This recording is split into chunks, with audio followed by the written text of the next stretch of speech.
मनुष्य का जन्म बड़े भाग्य से मिलता है। बड़े भाग मानुष तनु पावा। 84 लाख योनि के चक्र का शास्त्रों में जो वर्णन है उसको हम सुना रहे हैं कि 30 लाख बार वृक्ष योनि में जन्म होता है। इस योनि में सर्वाधिक कष्ट होता है। धूप ताप आंधी वर्षा आदि में बहुत शाखा तक टूट जाती है।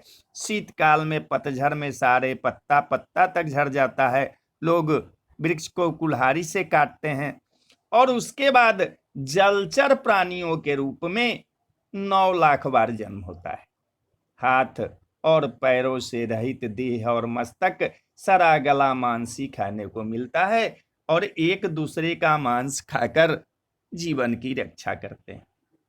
उसके बाद कृमि योनि में 10 लाख बार जन्म होता है और फिर 11 लाख बार पक्षी योनि में जन्म होता है। वृक्ष ही आश्रय स्थान होते हैं। जो कीड़े मकोड़े सरागला जो कुछ भी मिल जाए वो ही खाकर उदर पूर्ति करता है।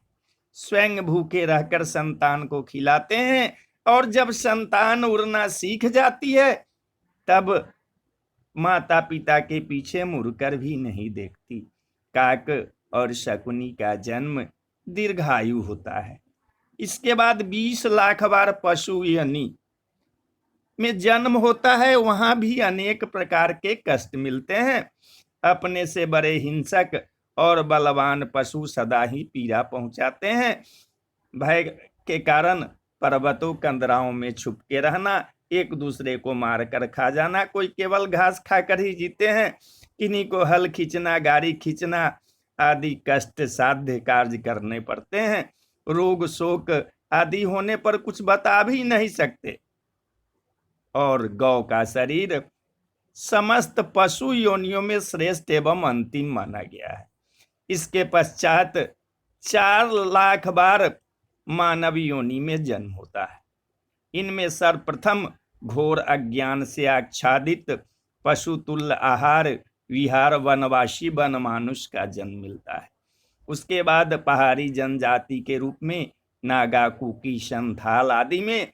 उसके बाद वैदिक धर्म शून्य अधम कुल में पाप कर्म करना एवं मदिरा आदि निकृष्ट और निषिद्ध वस्तुओं का ही सेवन सर्वोपरि होता है उनके लिए। उसके बाद शूद्र कुल में जन्म होता है। उसके बाद वैश्य कुल में और फिर क्षत्रिय और अंत में ब्राह्मण कुल में जन्म मिलता है। और सबसे अंत में ब्राह्मण कुल में जन्म मिलता है। यह जन्म एक ही बार मिलता है। जो ब्रह्म ज्ञान संपन्न है वो ही ब्राह्मण है। अपने उद्धार के लिए वह आत्मज्ञान से परिपूर्ण हो जाता है। यदि इस दुर्लभ जन्म में भी ज्ञान नहीं प्राप्त कर लेता तो पुनः 84 लाख योनियों में घूमता रहता है। भगवत भजन के अलावा और कोई सरल उपाय नहीं है। यह मानव जीवन बहुत ही दुर्लभ है। बहुत लंबा सफर तय करके इस योनि में हम मनुष्य रूप पाए हैं। अतः अपने मानव जीवन को सार्थक बनाइए।